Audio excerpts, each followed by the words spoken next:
ভোরবেলা গঙ্গা স্নান যেমন হচ্ছে ব্রহ্ম মুহূর্ত, আর যারা বাইকার তাদের কাছে ভোরবেলা বা সকালবেলার এই যে টাইমটা, লাইফে এমন কিছু উইশ থাকে যেগুলো চাইলেও সবসময় পাওয়া যায় না। তো এটাও একটা উগ্র ইমোশন, মানে অ্যাক্টিং করবার জন্য আর ভিডিও করতে পারবো না। চুচড়ায় যে জায়গায় স্কেটিং করি না, চারদিকেই তো আমবাগান, আর আমবাগানে এই যে রিম্পার কথা অনুযায়ী সুমনদার কাছে এসেছি, আর এসে সেখানে কারেন্ট নেই, সেইভাবে ভিডিও আর করা হয়নি। ধারে কাছে আমাকে খেসতে দিচ্ছে না, যদি আমি কি জ্বালা, এত ভয় পাচ্ছ কেন? Hello guys, welcome back to a new video. আমি সৌমিক, আর তোমরা দেখছো লাইফ অ্যান্ড মোর।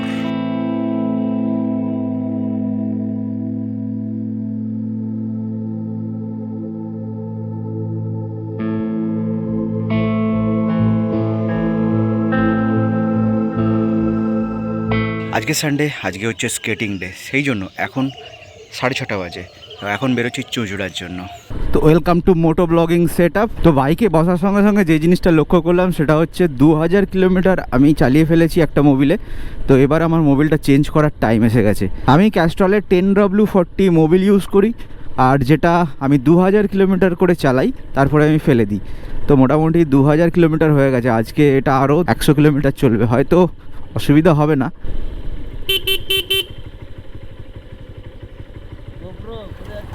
চুঁচুড়া চুঁচুড়া চুঁচুড়া, এই তো আজ রবিবার, স্কেটিং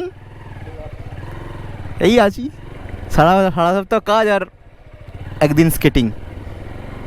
চলো, যারা স্পিরিচুয়াল তাদের কাছে ভোরবেলা গঙ্গা স্নান যেমন হচ্ছে ব্রহ্ম মুহূর্ত, আর যারা বাইকার তাদের কাছে ভোরবেলা বা সকালবেলার এই যে টাইমটা, এই টাইমটা হচ্ছে বাইক চালানোর ব্রহ্ম মুহূর্ত। নালিকুল ঢুকে গেলাম, আর বাড়ি থেকেই নালিকুল আসতে হার্ডলি 20 মিনিট টাইম লাগলো। তো সকালবেলা ফাঁকা ফাঁকা রোড, তো সেই কারণেই। আর একটা জিনিস যেটা তোমাদের সঙ্গে শেয়ার করি, সেটা হচ্ছে যখনই এই হেলমেটটা মাথায় তুলে নিই আর সঙ্গে এই গোপ্রোটা চালু করে দিই, তখনই না চোখের মধ্যে একটা আলাদা ধরনের গল্প ভেসে ওঠে, একটা ছবি ভেসে ওঠে। মানে হেলমেট মাথায় গলালেই একটা নতুন স্টোরি শুরু হয়ে যায়, আর সেই স্টোরি তোমরা ব্লগিং আকারে দেখতে পাও। আমার লাইফে আমি আজ পর্যন্ত যা যা উইশ করেছি, মোটামুটি সমস্ত উইশই আমি পূরণ করতে পেরেছি। তবে লাইফে এমন কিছু উইশ থাকে যেগুলো চাইলেও সবসময় পাওয়া যায় না। তবে আমি সবসময় একটা জিনিস মনে করি, যদি কোনো জিনিস আমি মন থেকে চাই, অর্থাৎ সেই শাহরুখ খানের সেই পুরনো ডায়লগ, अगर किसी चीज़ को आप दिल से चाहते हो तो पूरी कायनात उसको मिलाने की साजिश में लग जाती है। তো আমার লাইফেও আমি সেটা মনে করি। তো এমন কিছু জিনিস আছে যেগুলো এখনও আমার লাইফে পাওয়া হয়নি, তো সেগুলোকে অবশ্যই আমি পাওয়ার চেষ্টা করব, জি জান লাগিয়ে দেব, একদম অন্তর থেকে চেষ্টা করব। বাকিটা ভগবানের হাতে, শ্রীকৃষ্ণের হাতে, রাধিকার হাতে। তো এই কথাগুলো কেন বললাম, ওই হেলমেট পরলেই এক একটা স্টোরি, এক একটা ইমোশন ভিতর থেকে বেরিয়ে আসে। তো এটাও একটা উগ্র ইমোশন। পাক্কা 1 ঘন্টা লাগলো এই চন্দননগরের কানেক্টারে আসতে। তো এটা হচ্ছে ওল্ড দিল্লি রোডে এসে কানেক্ট করলাম। তো চন্দননগরে চলে এসেছি সেই ফেমাস আমবাগানে। আর এই আমবাগানের বিভিন্ন জায়গায় ময়ূর দেখা যায়। আজকে 1 মাস পরে স্কেটিং বুট পায়ে নিলাম। চলো প্র্যাকটিস শুরু করা যাক।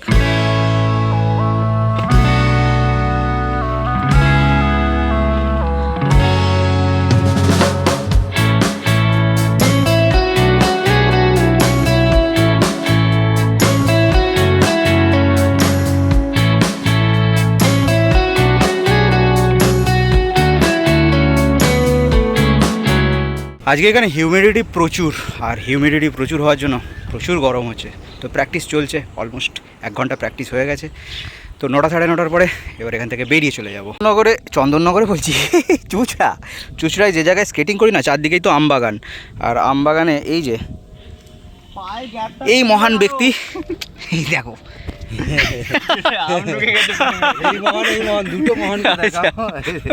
আমরা দুটো মহান আজকে দাদাগুলো।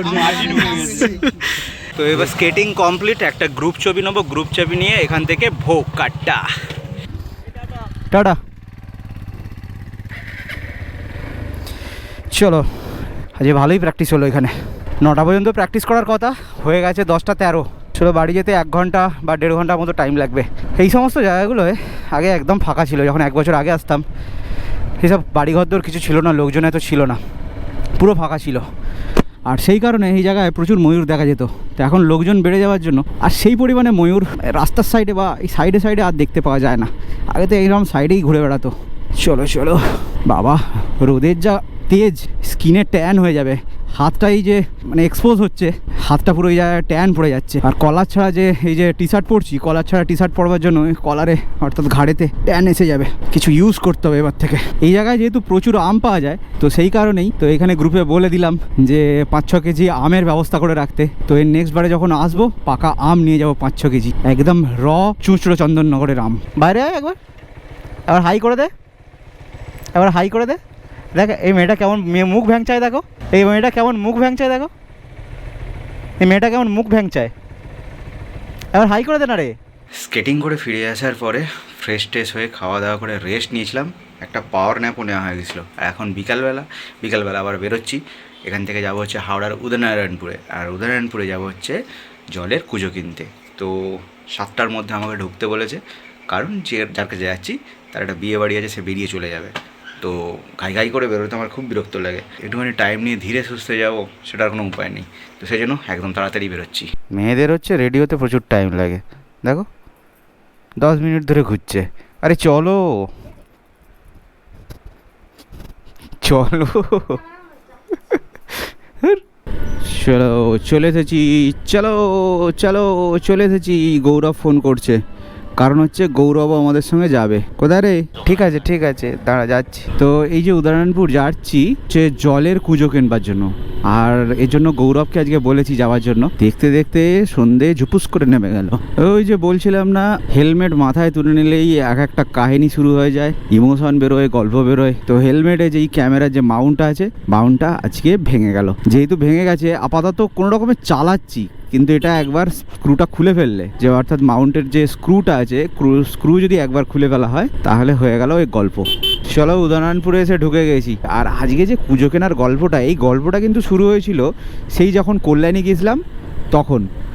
আর কল্যাণী যখন গেছিলাম তখন উদয়নারায়ণপুরের রিম্পাকে আমি বলেছিলাম যে আমার একটা কুজো দরকার, কারণ জেনেছিলাম যে এখানেই কিছু উদয়নারায়ণপুরে কিছু লোক আছে যারা ভালো কুজো বানায়, মাটির কুজো বানায় এবং সাথে কল লাগানো আছে। তো ওকে বলার পরে ও একটা ঠিকানা দেয়। তো আজকে কিছুক্ষণ আগে ওকে ফোন করেছিলাম, আর গুগল লোকেশনটাও পাঠিয়ে দিয়েছে। এখন সেই গুগল লোকেশন ধরে আমি যাবো হচ্ছে সেই লোকটির কাছে কুজো কিনতে। তো মোটামুটি রিজনেবল প্রাইসে ঠিকঠাকভাবে আমি কুজো আশা করি পেয়ে যাব। এইটা গ্রামের দিকে তো অন্ধকার, দেখি কথা বলি। কারেন্ট নেই? হ্যাঁ, রিম্পা নাম্বারটা দিয়েছিল, আপনার এখানে আসবার কথা বলেছিলাম না, কুজো নেব। আমি এসেছি আর কি, সেই জন্য ফোনটা করলাম। ঠিক আছে, আমি দাঁড়াচ্ছি, বাইরে দাঁড়াচ্ছি, আপনি আসুন। রিম্পার কথা অনুযায়ী সুমনদার কাছে এসেছি, আর এসে সেখানে কারেন্ট নেই, সেইভাবে ভিডিও আর করা হয়নি। পরে আর একবার তো আসতে হবে, এমন কিছু জিনিস আছে সেটা নেবার জন্য। পরে এবার আমি কিন্তু দিনের বেলায় আসবো, যাতে ভিডিও করতে সুবিধা হয় এবং লাইটিং ফাইটিং ঠিকঠাক থাকে। কারেন্টটা ছিল না, হ্যাঁ কারেন্ট ছিল না, এখন এসেছে, সেটাই বলছি। অলরেডি সব দেখা হয়ে গেছে, তারপরে কারেন্ট এসেছে। আবার দ্বিতীয়বার করে মানে অ্যাক্টিং করবার জন্য আর ভিডিও করতে পারবো না। তো পুজো নেওয়া দরকার ছিল, পুজো নেওয়া হয়ে গেছে। আর দাদার সঙ্গে পরিচয় তো নর্মাল হয়ে গেছে, অফ ক্যামেরা অনেক কথাবার্তা বলেছি। তো দাদার সঙ্গে একবার ইন জেনারেলি নর্মালি একবার পরিচয় করে দিই। এটা হচ্ছে সুমনদা, সুমন পাল, উদয়নারায়ণপুর। এটা জায়গাটার নামটা কি? উদয়নারায়ণপুর শিবপুর। দাদার নাম্বার আমি ডেসক্রিপশনে উল্লেখ করে দেবো। আর আমি যে কারণে এসেছি সেটা তোমাদেরকে বললাম, যে আমি পুজো নিতে এসেছি গরমকালে। আগে আমাদের যে সমস্ত ওল্ড জেনারেশন, তারা এই জিনিসই ইউজ করতো। আর তোমরা জানো ওল্ড ইজ গোল্ড, আর আমি ওল্ড মানুষদের সবসময় মনে করি আমাদের থেকে বেশি বুদ্ধিমান, তারা অনেক বেশি ভালোভাবে হেলদি লাইফস্টাইল তারা করতো, সেই কারণেই আর কি।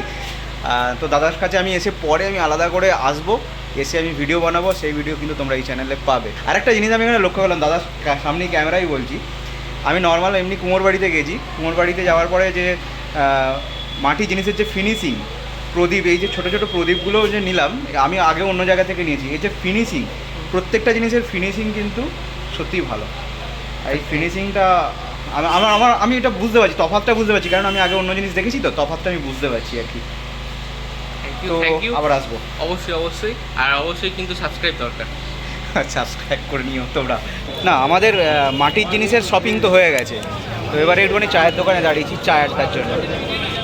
চিনি কম চা। চিনি কম চা, চিনি না দিলেও চলবে, আমি তাও বলেছি চিনি কম দিলে হয়তো কী করে ফেলবে তার ঠিক নেই, হয়তো তেতো বেতো বানিয়ে ফেলবে, সেই জন্য বলেছি চিনি কম দিয়ে করে দাও। প্রিয়াঙ্কা হচ্ছে এই যে এইটা মাটির জিনিসটা আছে, এইটার ধারে কাছে আমাকে ঘেঁচতে দিচ্ছে না, যদি আমি ফেলে দিই ভেঙে যায় করছে। কি জ্বালা, এত ভয় পাচ্ছ কেন?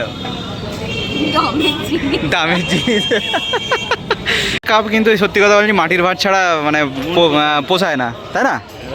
কোনটা গ্লাসটা তো আছে, আর সেটাই বলছি। গ্লাসটা না বোঝে চায়ের। আচ্ছা কুঁজোর সঙ্গে আমাদের একটা গ্লাস দিয়েছে আর একটা সরা ফ্রি দিয়েছে আমাদের। সরাটা ঢাকনা। আচ্ছা সরাটা ঢাকনা খাওয়ার জন্য, গ্লাসটা খাওয়ার জন্য, দুটো কিন্তু দিয়েছে। এই চা কিন্তু চিয়ার্স না করে খেলে পাপ হয়, আমি আগে বলেছি একদম, চা কিন্তু চিয়ার্স করে খেতে হয়।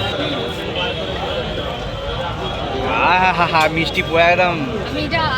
প্রিয়াঙ্কা এটা আগলে দাঁড়িয়ে আছে, যদি এটা পড়ে যায়, এত ভয় পাচ্ছে এটা নিয়ে। ছিলাম এখানে দেখো, এটা দেখলাম হচ্ছে হার্লে ডেভিডসন। মজা নেই, চালিয়েছি এটা, সত্যি মজা নেই। চালিয়েছি আমি এটা, মজা নেই, ধানবাদে চালিয়েছি, ওই খালি দেখতে একটা জামদুক লাগে। চাটা খাওয়ার পরে উদয়নারায়ণপুরের ব্রিজের মধ্যে বসে আছি, আর হঠাৎ করে এখান থেকে ঘটি গরম বিক্রি হচ্ছে, দুজনে মিলে নিলাম, গৌরব আর আমার জন্য। ম্যাডাম ঘটি গরম এসব কিছু খায় না। তোমরা ভাবছো যে গৌরব কি অ্যাকচুয়ালি কি বলছে, এত ও হচ্ছে দার্জিলিং থেকে ঘুরে এসছে, কোনো ছবি টবি ব্লগিং টগিং কিছুই করতে পারেনি, তার অন্য রিজন আছে, তো সেই গল্পই আপাতত এখানে বসে বসে শুনছি। কোথা দিয়ে যে টাইম চলে যাচ্ছে তার কোনো ঠিক ঠিকানা নেই। দামোদরের এখানে বসেছিলাম, এটা হচ্ছে উদয়নারায়ণপুরের পোলের উপরে, এটা একটা বলতে পারা যায় কি বলবো ফেমাস ট্যুরিস্ট অ্যাট্রাকশন এখানকার লোকেদের জন্য না, এটা এখানে লোকে আউটিং করতে আসে, রিল করতে আসে, হাওয়া খেতে আসে, প্রেম করতে আসে, সব কিছুই আর কি। অনেকক্ষণ ধরে আমরা এখানে টাইম স্পেন্ড করলাম, এবার ব্যাক টু হোম। কুঁজো এখানে রাস্তার ধারে পড়ে আছে, আর এ হচ্ছে গার্ড দিচ্ছে, এত কনসিয়াস, হাত পা নাড়লে বলছে এই কুঁজো ভেঙে যাবে, লোকজন গেলেও তাকে সাইড করছে, এখানে কুঁজো আছে। চলো এবার বেরিয়ে যাব, টাইম হচ্ছে কটা, 8:37।